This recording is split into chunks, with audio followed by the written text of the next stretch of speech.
itu menggunakan pantun. Saya bulan Rajab ini safar ke beberapa kabupaten dan juga provinsi, itu rata-rata setiap sambutan itu pakai pantun. Karena terbiasa itu mau tak mau saya harus mikir keras. Jadi nggak mikir keras itu bukan mikir materi, tapi mikir pantun. Dari Pekanbaru ke Sulawesi, sarapan sejenak di kota Mekah. Nyambung nggak? Saya ingat moderator tadi nggak nyambung, makanya saya berani Pak, ini nggak nyambung, nggak ada yang protes.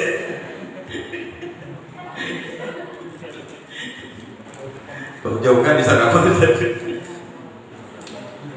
Kalau kita menginginkan perubahan yang hakiki dan berkah, maka tidak ada pilihan kecuali kita kembali kepada syariat. Nyambung nggak ini? Kok nggak ada yang takut tadi? Jadi saya dari awal tadi mikir cuma itu, saya mikir tadi bantu apa? Baik, yang sama-sama kita muliakan kedua tuan guru kita, Kiai Usmandi Al-Bantani, tuan guru Buya Dai Mukhlis. Kedua ini adalah guru saya, mentor saya. Alhamdulillah hari ini Allah memberikan kemudahan, ternyata bisa sepanggung dengan tuan guru. Masyaallah. Ya, berkah itu bukan hanya ilmunya, tapi di acara juga bisa mendapatkan keberkahan. Kemudian yang kita hormati, kita muliakan ketua ya, Direktur Pendidikan Kampus Buya Muhyar Al-Bukhari, dan yang sama-sama kita hormati juga Ketua LDK Kampus Al-Kifayah, kemudian Ketua Panitia dan seluruh teman-teman mahasiswa. Kalau Kiai Suhandi tadi menyebut adik mahasiswa, berarti lebih tua. Kalau saya nyebut teman mahasiswa supaya kita sebaya. Jadi tuan tuh ya. Nah, teman-teman mahasiswa biar sebaya, supaya tidak ada pemisah antara kita, supaya tak ada dusta di antara kita. Jadi sebaya. Baik, sudah habis berapa menit? Perubahan yang kita inginkan adalah perubahan yang hakiki. Tadi sudah dibahas demikian rupa oleh guru kita Kiai Usmandi Al-Bantani, mengungkapkan seluruh fakta kerusakan. Kerusakan itu sudah bulu hilir, semuanya sudah rusak bagi yang bisa melihat. Kalau enggak, yang dia tidak bisa melihat tentang problematika umat kerusakan ini, maka saya khawatir Allah telah mengunci hatinya. Khatamallahu ala qulubihim wa ala sam'ihim wa ala absarihim. Na'udzubillah summa na'udzubillah. Kita sudah melihat kondisi hari ini yang sedemikian parah dan rusak. Dari seluruh aspeknya itu rusak. Ya kan? Nah, kita ini menjadi bagian untuk memperbaiki, atau kita ini masuk bagian dalam menyumbang kerusakan. Itu pilihan. Dari hadis Rasulullah SAW tadi Al-Fakir kutip dalam muqaddimah tadi itu, saya sampaikan bahwa Rasul pernah bersabda, kemudian memberikan pilihan hidup. Wa izzati la ajma'u ala abdi khawfaini wa amnain. Jadi Allah Subhanahu wa taala itu tidak akan memberikan dua rasa kepada hamba, rasa takut dan rasa aman. Maka kedua rasa ini pilihan kita. Kita ingin mendapatkan itu seperti apa? Idza khawfani fid dunya. Jika kalian takut kepadaku di dunia, amantuhu yaumal qiyamah, maka aku akan memberikan rasa aman nanti di yaumil qiyamah. Ini pilihan. Jadi kalau di majelis ilmu dia bersungguh-sungguh karena dia merasa takut kepada Allah, takut kalau dia tidak mendapatkan ilmu, takut kalau dia bodoh, takut kalau dia terjerumus kepada maksiat sehingga dia takut akan murka Allah. Ini namanya makna takut, sehingga apa? Dia mendekatkan diri kepada Allah. Taqarrub ilallah. Benar-benar dia mendekat diri kepada Allah karena takutnya luar biasa kepada Allah. Tapi ada pilihan kedua, wa idza amanani fid dunya. Kalau kalian itu lebih memilih aman dariku di dunia, mau bicara perubahan takut. Mau bicara perubahan takut. Takut apa? Takut di stigma radikal, takut di stigma intoleran dan seterusnya. Dia takut. Apa ancamannya? Akhaftuhu yaumal qiyamah. Tunggu nanti di akhirat, aku akan memberikan rasa yang amat sangat menakutkan. Ini hidup itu adalah pilihan. Kemudian mahasiswa ini adalah mendapatkan julukan agen change, betul? Agen perubahan. Apakah benar mahasiswa itu menjadi agen perubahan? Tahu nggak bagaimana perubahan tadi itu? Kalau tidak tahu tentang perubahan, bagaimana mungkin dia akan berubah? Nggak mungkin, mustahil. Justru dia akan menyumbang kerusakan. Tadi analogi yang sangat sederhana tapi menghujam yang disampaikan oleh Kiai Suhandi Al-Badani. Sama seperti dokter. Dokter itu ketika dia memberikan resep itu pasti dari hasil diagnosa, benar? Dia akan mendiagnosa dulu. Kalau salah diagnosa, maka salah obat. Kalau salah obat, penyakitnya sembuh atau tidak? Tidak. Nah, ini analogi yang sederhana. Maka bagaimana arah perubahan? Lalu kontribusi apa yang akan kita berikan ketika kita ingin masuk ke dalam subjek kata moderator tadi itu, menjadi subjek perubahan, menjadi orang yang ingin mengubah, bukan orang yang dirubah. Kalau orang yang dirubah berarti kita paham tentang perubahan. Berarti orang yang betul-betul bodoh. Mau mahasiswa dikatakan begitu? Tidak mau. Mahasiswa katanya intelektual. Lalu kemudian dia menjadi objek kerusakan. Na'udzubillah. Maka harus sungguh-sungguh dia belajar supaya dia tahu. Teman-teman mahasiswa yang dimuliakan oleh Allah Subhanahu wa taala. Kemudian ketika kita arah perubahan, yang Al-Fakir maksud itu adalah perubahan yang mendatangkan kebaikan, perubahan yang mendatangkan kebenaran. Maka kita harus tahu dulu apa itu baik, apa itu benar. Baik menurut siapa dan benar menurut siapa. Kalau baik menurut nafsu kita, benar menurut nafsu, maka pasti salah itu menurut Allah.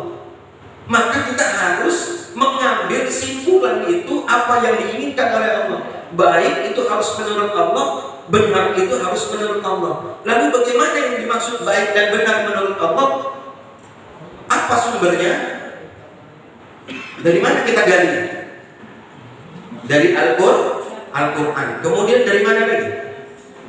Dari As-Sunnah sebagai sumber hukum umat Islam. Al-Quran, As-Sunnah, ijma' dan juga qiyas sahih, ijma' sahabat, ya, dan juga qiyas sahih. Banyak hari ini orang mengatakan ijma', tapi bukan ijma'nya sahabat. Bisa nggak ijma' ulama?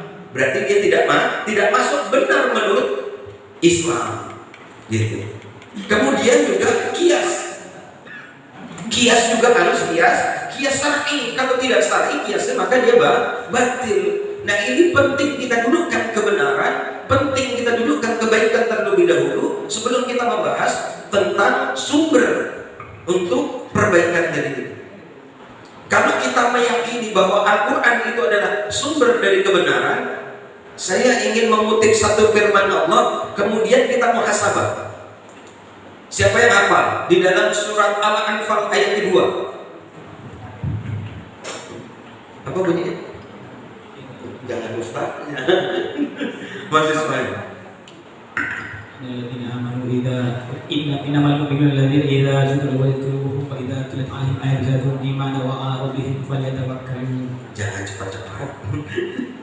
Bismillah. Biar bisa disimak. إنما المؤمنون الذين إذا ذكر الله وجلت قلوبهم وإذا تليت عليهم آياته زادتهم إيمانا وعلى ربهم يتوكلون. Ternyata bagus. Coba kita dudukkan ayat tadi itu. Sesungguhnya orang-orang mukmin, orang-orang yang beriman, ya, Jika disebut nama Allah, maka bergetar hatinya. Jadi jika dibaca ayat-ayat Allah, bertambah imannya. Pertanyaannya, benar nggak? Benarkah ketika kita membaca Al-Quran lalu tambah iman kita? Hah? Tambah nggak iman antum semua ini ketika membaca Al-Quran? Kita dudukkan iman, baik, boleh mengklaim ya. Tapi kira-kira Allah mengakui atau tidak? Jadi kita butuh pengakuan Allah, bukan pengakuan manusia. Perkara keimanan itu pengakuannya kepada Allah, bukan kepada manusia. Untuk apa manusia mengakui, tapi Allah tidak mengakui? Maka pasti dia celaka. Nah, iman sendiri itu Allah sendiri yang mentafsirkan di dalam Al-Quran, bahwa orang-orang yang beriman itu jika diperintah oleh Allah dan Rasulnya, apa jawabannya?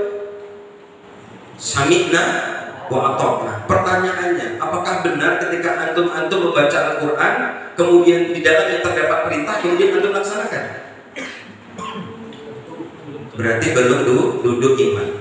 Kata Imam Al-Hasan, iman itu apa? Innal imana laisa bitahdi wala bitamd. Innal imana ma waqarra fi biqalbi wa saddaqahu al-amal. Sesungguhnya iman itu bukanlah hanya kata-kata manis, apalagi berangan-angan. Iman kepada Al-Quran, iman. Padahal ketika membaca Al-Quran, padahal ada seruan, ada perintah baik mengerjakan atau perintah meninggalkan, dia bodoh amat. Masuk nggak kira-kira? Berarti dia hanya sebatas lisan. Dan dia berangan-angan untuk mendapatkan keselamatan. Dia berangan-angan untuk mendapatkan ridho Allah. Lalu seperti apa iman yang tasdikul jazim tadi? Innal imana ma waqarra fi biqalbi. Sesungguhnya iman itu adalah sesuatu keyakinan yang tertanam di dalam hati, wasaddaqul amal, dan dia harus membuktikan dengan amal, perbuatan. Jadi ngaku iman itu kepada Allah. Kira-kira sudah masuk belum kita kepada tataran keimanan yang tasdikul jazim tadi? Masih jauh. Lalu bagaimana kalau kita mati besok? Kemana tempat kita? Surga atau neraka? Karena bicara perbuatan manusia di dunia itu balasannya cuma dua di akhirat, surga dan neraka saja. Jadi kalau kita bicara perubahan, juga hasilnya surga dan neraka. Semua perbuatan manusia itu sudah dihukum, sudah ada hukumnya. Jadi kalau kita mengambil perubahan kemudian tidak sesuai dengan apa yang Allah inginkan, maka dia tidak mendapatkan pahala. Ini harus kita dudukkan.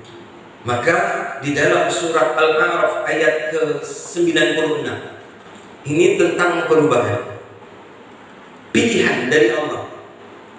Walau anna ahlal qura amanu wattaqau la fatahna alaihim barakatin minas sama'i wal ard walakin kazzabu fa akhadnahum bima kanu yaksibun. Coba ayat ini kita perhatikan baik-baik, kita tadabburi. Allah sudah memberikan pilihan terbaik. Kalau kalian jika negeri-negeri ini beriman dan bertakwa. Jadi ketika kita berbicara tentang perubahan, itu bukan hanya perubahan individu, harus berbicara dalam skop yang sangat luas. Bicara dalam tatanan kehidupan. Apa syaratnya? Amanu wattaqau. Iman dan bertakwa. Berarti syarat perubahan itu harus masuk dalam aspek dua, iman dan takwa. Tadi iman sudah kita jelaskan. Kemudian takwa, menurut para ulama, takwa itu apa? Fi'lun wajibat wa tarkul muharramat. Menjalankan seluruh perintah-perintah Allah dan meninggalkan apa saja yang dilarang. Maka ketika berbicara perubahan harus manut kepada Allah. Harus mengikuti petunjuk apa saja yang dibolehkan oleh Allah, itu yang kita ambil sebagai jalan perubahan, dan apa saja yang dilarang maka itu tidak boleh digunakan. Kita clearkan dulu sumbernya. Kalau enggak nanti ngalor ngidul, pakai logika dan seterusnya. Gitu kan? Jadi diskusi nafsu lagi, bukan untuk mencari kebenaran. Jadi kita harus pahami. Tapi kalau kita nggak mau menggunakan dua syarat aman wa taqwa, apakah Allah membiarkan? Walakin kazzabu fa akhaznahum bima kanu yaksibun. Maka Allah akan memberikan azab. Azab hari ini itu karena permintaan manusia. Karena manusia yang meminta. Jadi jangan salahkan Allah Subhanahu wa taala. Ketika misalnya kerusakan terjadi, siapa yang berdosa? Yang pertama orang yang merusak. Kemudian yang kedua orang yang ikut menjadi bagian perusak. Kemudian yang ketiga siapa? Orang yang berdiam diri, maka dia masuk dalam 3 golongan.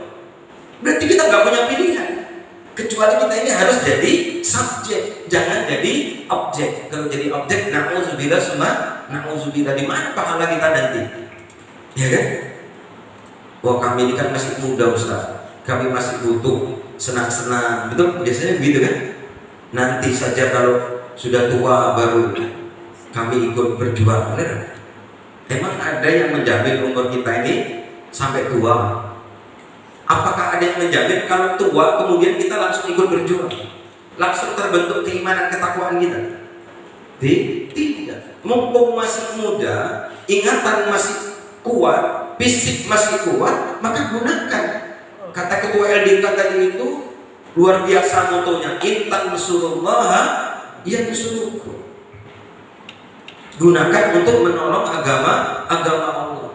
Kalau sudah tua bagaimana? Nanti diajak pengajian, aduh maaf Ustaz, encok kumat Ustaz, maaf Ustaz, adik kambuh asam urat, gitu kan? Duduk di majelis ilmu pun tak tahan lama. Selesai mukadimah dia pun sudah terbang entah kemana-mana. Sudah mimpinya sampai ke Jawa. Baik teman-teman mahasiswa yang dimuliakan oleh Allah Subhanahu wa taala, masuk ke dalam kontribusi. Berapa menit tadi waktu saya? Baik, nanti ada diskusi ya. Saya sampaikan kontribusi ini. Tentang kontribusi terhadap perubahan, kita harus tahu apa yang kita ingin ubah hari ini. Apa yang sedang kita ingin ubah? Kalau kita ingin mengubah, tentu kita harus memahami 2 hal. Yang pertama yang kita ingin ubah ini fisiknya atau manusianya. Jadi ketika kita berbicara perubahan peradaban, kalau kita salah mendiagnosa tadi itu, contohnya misalnya hari ini perubahan itu dari fisik pembangunan. Kami ikut merubah. Caranya bagaimana? Kami membangun sekolah-sekolah, kami membangun rumah sakit. Kalau yang dibutuhkan fisik, maka kontribusinya itu fisik. Tapi kalau kontribusinya bicara perubahan tentang peradaban manusia, maka apa kontribusi yang diberikan? Perubahan terhadap manusia itu yang disebut berkontribusi secara benar dan hakiki. Jadi jangan diminta, karena kita ini adalah perkumpulan, kita ini adalah kelompok, maka kontribusi yang diberikan adalah kontribusi berbentuk kelompok, bukan kontribusi negara. Kontribusi negara kemudian kita suruh kembali, nggak bisa. Ini harus kita dudukkan terlebih dahulu. Kalau nggak melantur dia ngomong nanti bicara perubahan tapi tak tahu. Jadi kalau kita tahu bahwa kerusakan itu diakibatkan oleh apa? Oleh hatinya yang rusak, apa oleh pemikiran? Hatinya atau pemikiran? Manusia berbuat itu siapa yang memerintahkan? Pemikiran. Berarti bukan hatinya. Kalau hijrah itu hatinya harus bersih dulu, benar gak? Hari ini kesalahan banyak orang. Berjilbab itu yang penting hatinya dulu, kata Buya Muhyad tadi kan. Bagaimana berjilbab hati? Hati kan di dalam, sudah ketutup. Nah, ini harus juga kita dudukkan sebelum kita ini bicara panjang lebar tentang perubahan. Jadi kontribusi sebagai subjek, ya, sebagai pelaku perubahan tadi itu dia harus mengerti benar. Ya. Bagaimana caranya? manusia itu berbuat itu karena pemikiran. Maka membangkitkan manusia, merubah manusia itu juga harus dengan pemikiran, bukan kepesaan. Kalau perubahan itu dihasilkan dari zat, dari perasaan, maka perubahan itu tidak akan pernah kekal, tidak akan pernah abadi. Contoh, ada anak kecil, dia suka dengan anjing, iya kan? Karena manusia itu tadi itu, dia berbuat itu, dia cenderung itu dengan apa? Bagaimana cara mengubahnya supaya anak tadi itu tidak suka dengan anjing, karena anjing itu najis? Yang diubah apanya? Perasaannya atau pemikirannya? Pemikiran. Karena manusia berbuat itu karena atas dasar pemikiran. Gitu. Misal mahasiswa ngajinya oke, ke majelis taklim oke, tapi pacaran oke, benar nggak? Iya kan? Kami pacaran syar'i Ustaz. Kami tidak ngapa-ngapain, kami bukan pacaran kayak orang umum yang nggak paham agama. Kami ini paham agama. Maka pacaran kami tidak sama dengan mereka. Kami tak pernah bersentuhan. Kami cuma telepon-teleponan aja, boleh tidak? Kami saling mengingatkan kebaikan. Bisa nggak? Boleh nggak begitu? Ada nggak pacaran syar'i? Tak ada. Sesuatu yang haram itu harus ditinggalkan. Nggak perlu dimodifikasi. Islam itu nggak perlu moderasi karena Islam itu sudah sempurna. Gitu loh. Islam itu sudah sempurna, sudah tinggi. Al-Islamu ya'lu wa la yu'lani. Islam itu sudah begitu, nggak usah dimodifikasi. Cukup saja kembali kepada Al-Quran dan As-Sunnah. Ijma iya syar'i, tapi pemahamannya harus benar, disertai dengan keimanan, maka dia akan tertunjuki kepada jalan yang benar. Ihdinas shiratal mustaqim. Bagaimana caranya mengubah mahasiswa yang gemar pacaran? Ada lagi yang gemar berzina. Bagaimana? Apa yang dirubah? Pemikirannya. Kan gitu kan? Berarti bicara perubahan harus ada edukasi. Mengedukasi umat, semua ini harus diedukasi. Simpul-simpul umat, tokoh-tokoh umat itu harus diberikan edukasi. Siapa yang sudah memiliki pemahaman yang utuh dan benar tadi itu, disertai dengan keimanan, karena niatnya itu karena Allah saja, bukan karena yang lain. Saya berbicara itu bukan karena nanti nyalek gitu kan, tiba-tiba spanduk besar di jalan-jalan utama kan, pilih US Al jadi benar. Berarti ada something, ada sesuatu. Jadi bagi seorang hamba dakwah, dia menyadari bahwa dia punya kewajiban dari Allah. Itu tujuannya dakwah, tidak boleh dikotori oleh apapun. Dakwah itu harus lillah, bukan karena sesuatu, bukan karena ada bakwan di balik udang. Kebaliknya. Berarti masih fokus. Ustaz ini panding oleh saya. Baik, waktu sudah habis ternyata. Itu sebagai pengantar. Ya, insyaallah nanti modal untuk diskusi kita dan akan diserahkan kepada moderator. Syukran jazakallah. Assalamualaikum warahmatullahi wabarakatuh. Tepuk tangan yang meriah untuk tentunya. Ternyata inti dari yang kedua sangat sederhana dalam kitab pendidikan. Bayangkan saja, aku pernah membaca syair Ibnu Sina tentang burung. Tidaklah mungkin aku akan menggapai angkasa, dua sayapku telah patah berkalang tanah. Tidak mungkin aku kembali ke angkasa, dua sayapku telah remuk termakan tanah. Syair burung. Simpel, sederhana. Tidak mungkin agama jaya, dua patah agama, dua sayap agama, kalaulah patah kiri kanan, iman dan takwa. Orang manapun kalau ingin menggapai angkasa, peganglah dua sayapmu kawan kamu semua. Sayap kirimu ada imanmu, sayap kananmu ada takwamu. Kalau ingin terbang menuju ke dekat sama Allah, pegang dua sayap tersebut. Engkau akan terbang, engkau akan tinggi dari yang lain, tinggi dari